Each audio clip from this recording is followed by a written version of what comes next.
ಸ್ನೇಹಿತರೆ, ಲಂಚ ಕೊಡೋದು ತಪ್ಪು, ಈಸ್ಕೊಳ್ಳೋದು ತಪ್ಪು ಅಂತ ನೀವೇನಾದ್ರೂ ಲಂಚ ಕೊಡ್ದೇನೆ ಸುಮ್ನಾಗ್ಬಿಟ್ರೆ ನಾಯಿಗಿಂತ ಕೀಳಾಗಿ ನಿಮ್ಮನ್ನ ಗೌರ್ಮೆಂಟ್ ಆಫೀಸಲ್ಲಿ ಟ್ರೀಟ್ ಮಾಡ್ತಾರೆ.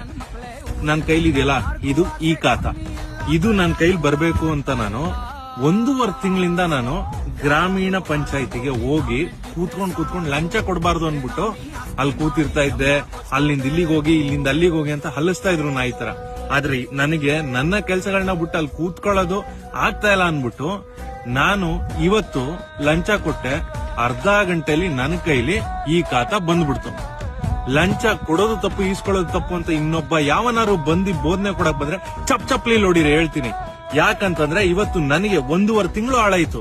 1.5 ತಿಂಗಳು ಹಾಳಾಗಿದ್ದಲ್ದೇನೆ ನಾನ್ ಕಷ್ಟಪಟ್ಟು ದುಡ್ದಿರೋ ದುಡ್ಡು ಅದನ್ನ ಇನ್ನೊಬ್ರು ಡ್ರಾಯರ್ ಕೈಲೂ ಇಸ್ಕೊಳ್ಳಿಲ್ಲ. ಅದನ್ನ ಫಿಂಗರ್ ಪ್ರಿಂಟ್ ಇಲ್ಲಿಗೆ ಹಾಕ್ಬಿಡಿ ಸರ್ ಅನ್ಬಿಟ್ಟು ಏನೋ ದೊಡ್ಡ ಉಪಕಾರ ಮಾಡೋ ತರ ಇಸ್ಕೊಂಡ್ರು.